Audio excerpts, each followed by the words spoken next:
त्याचं नाव काय ही चर्चा इथे झालेली नाही आणि तिथे होणारही नाही. माननीय मुख्यमंत्री आहेत, एकनाथजी शिंदे साहेब आहेत, आमचे माननीय देवेंद्रजी आहेत, माननीय अजितदादा आहेत, माननीय बावनकुळे साहेब आहेत. ते ज्या बाबतीमध्ये निर्णय या ठिकाणी करतायत आणि इथे होत असेल तर मग वरतून हायकमांडकडून तो निर्णय आमच्या पार्लमेंटरी बोर्ड आहे त्यांच्याशी चर्चा करून ते या ठिकाणी निर्णय घेतील. मला वाटतं आजही मुंबईतले वगैरे सगळे निर्णय झालेले आहेत. आज किंवा उद्यापर्यंत नाशिकच्या जागेचा निर्णय हाही या ठिकाणी अपेक्षित आहे.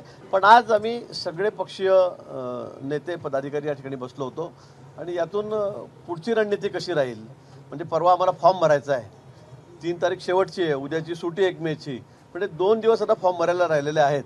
त्यामुळे नाव जरी जाहीर झालं नसलं, पक्ष जरी जाहीर झाला नसला तरी आम्ही सगळी तयारी करून ठेवलेली आहे, सगळी तयारी केलेली आहे. म्हणजे अगदी तो रथ सजवण्यापासून असेल, झेंड्यांपासून असेल, पाण्याच्या व्यवस्थेपासून असेल, लोक कसे येतील जास्तीत जास्त मोठ्या संख्येत, ती सगळी रचना आम्ही त्या संदर्भामध्ये चर्चा आम्ही या ठिकाणी केलेली आहे.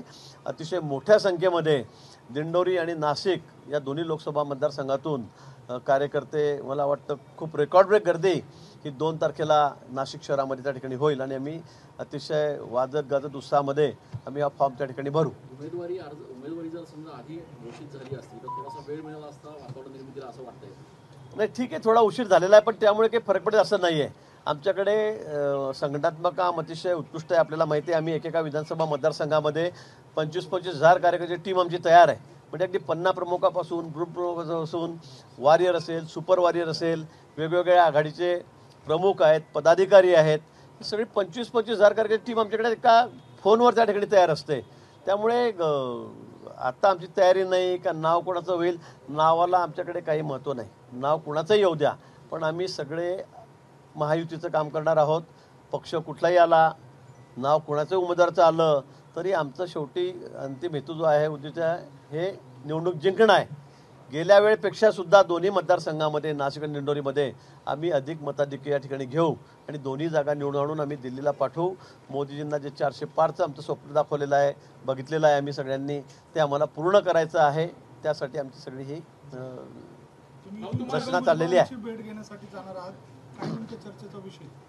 अरे भुजबळ साहेब आमचे महायुतीचे ज्येष्ठ नेते आहेत. आज मी शहरामध्ये आलेलो आहे, इतर आमदारांना मी त्या ठिकाणी भेटतो आहे आणि म्हणून भुजबळ साहेबांनाही मी भेटणार आहे त्याच्याशी या संदर्भामध्ये. कारण नाशिक आणि त्यांचं फार जुनं नातं आहे, त्यांना अगदी खडानखडा माहिती नाशिक शहराची, नाशिक जिल्ह्याची राजकीय परिस्थिती, सामाजिक परिस्थिती त्याची जाण त्यांना आहे आणि म्हणून त्यांच्याशी या संदर्भामध्ये मी चर्चा करणार. आता बोलताना मध्ये भाजप कार्यकर्त्यांना नाराज नका हो, एक अशा पद्धतीचं आव्हान केलं, म्हणजे नाशिकची जागा भाजपला सुटणार नाही असं एक अंदाज लावला. नाही, मी नाराज नका हो, जागा सुटत नाही त्यामुळे कुठे नाराजी व्यक्त करू नका. कोणाची केव्हाही जागा, अजून 3 तारीख आहे, मी म्हटलं 2 तारखेला होईल, 3 तारखेला होईल, पण आपण सगळे तयार आहोत. आपण मैदानामध्ये सगळे आता तलवारी पाजून उभेच आहोत. म्हणजे युद्धभूमीवर जशी तयारी असते तशी आमची राजकारणातली तयारी आहे. त्यामुळे नाराज होण्यात लोक, काही कार्यकर्ते म्हणले की बाबा आपण का उशीर करतोय, नाराजी व्यक्त करतोय, लवकर करायला पाहिजे. मी म्हटलं काही झालं तरी आमची 25,000 कार्यकर्त्याची टीम त्या ठिकाणी तयार आहे.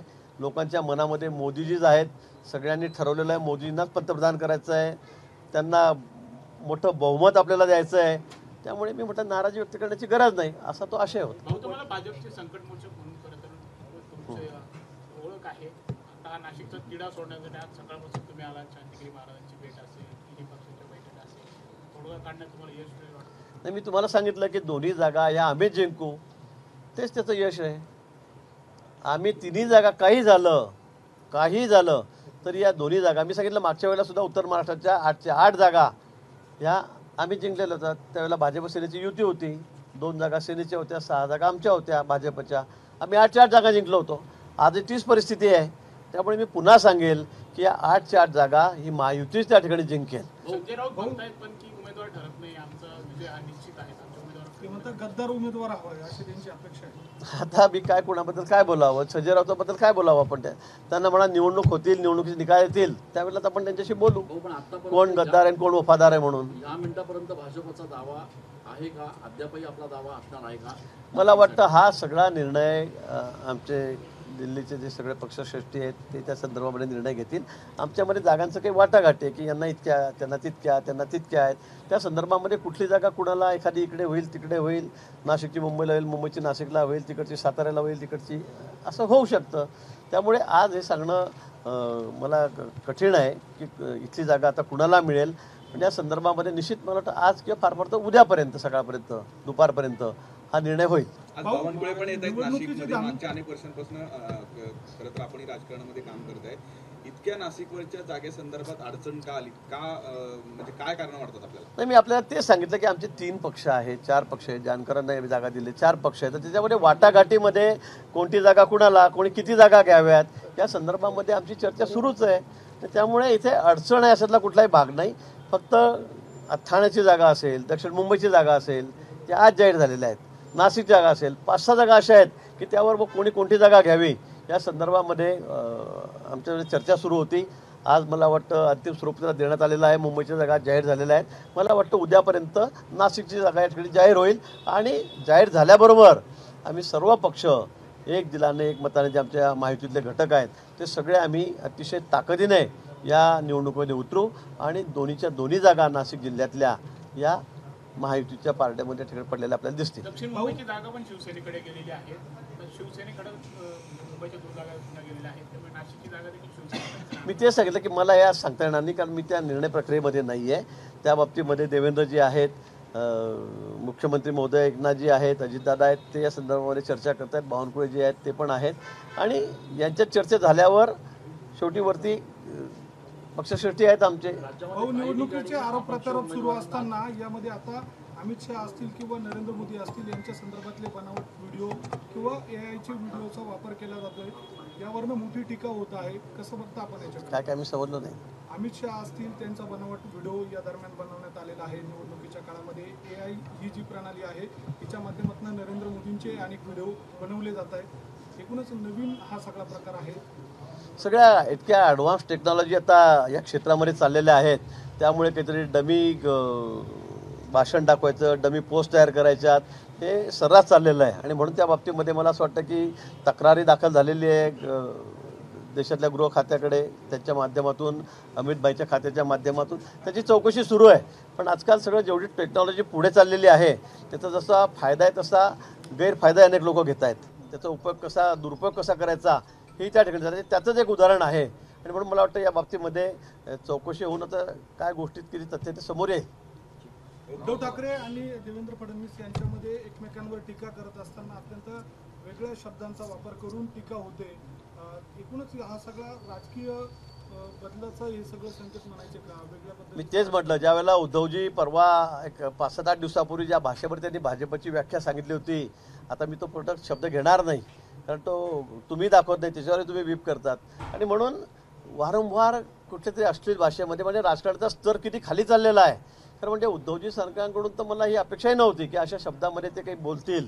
पण मोदीजींबद्दल असतील, देवेंद्रजींबद्दल असतील, आमच्या पक्षाबद्दल असेल, ते ज्या खालच्या शेडक्या भाषेमध्ये बोलत आहेत ते अतिशय मला वाटतं चुकीचं आहे. आणि त्याचे सोडून त्यांचे त्या हनुमान उद्धवजींचे कारण त्याचे दूत ते स्वतःला समजतात की मी शिवसेनेचा हनुमान आहे, ते काय काय बोलत आहेत.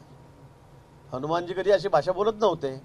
पण हे ज्या पद्धतीने म्हणजे परवा जळगावला त्यांनी जी शिवीगाळ केली, म्हणजे आमच्या दोन्ही भगिनी त्या ठिकाणी उमेदवार आहेत आणि तुम्ही या दोन्ही भाडकांना पाडा, म्हणजे मला असं वाटतं की अजून किती स्तर खाली जाणार आहे, किती स्तर खाली जाणार आहे राजकारणाचा.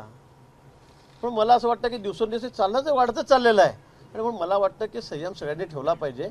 कुठेतरी लोक ऐकतायत, जनता ऐकतायत, जनता सुजाण आहे, आपण काय बोलतो आहोत याचं भान मला वाटतं सगळ्यांनी ठेवणं आवश्यक आहे. भाजप आणि शिवसेनेची युती हिंदुत्वाच्या मुद्द्यावर झाली, परंतु आज नाशिक लोकसभामध्ये जे हिंदुत्वाचा प्रसार करत आहे असे साधू महंत निवडणूक लढवत आहे. भाजपला त्याचा फटका बसणार आहे. आपण याचं कसं बघणार आहे? मला वाटतं आता निवडणूक लढवण्याचा अधिकार सगळ्यांना आहे, तिकीट मागण्याचा अधिकार सगळ्यांना आहे. पण मला वाटतं मी आज महाराजांकडे गेलो होतो, शांतिगिरी महाराजांकडे गेलो होतो, त्याच्याशी चर्चा माझी त्या ठिकाणी झालेली आहे. मी सांगितलं की महाराज थोडं आपल्यामुळे आपल्याच मतांमध्ये थोडंसं विभाजन होईल आणि त्याचा फटका आपल्यालाच बसेल असं मी त्यांना विनंती केलेली आहे. पण त्यांची मानसिकता निवडणूक लढवण्याचीच आहे सध्या तरी. पण मला वाटतं अजून वेळ आहे. फॉर्म भरत 3 तारीख आणि त्यानंतर अजून 5-6 दिवस माघारीला आहेत, 1 आठवडा माघारीला आहे. मला वाटतं तोपर्यंत आम्ही पुन्हा चर्चा करू आणि एकमताने निर्णय करू. एबीपी माझा, उघडा डोळे बघा नीट.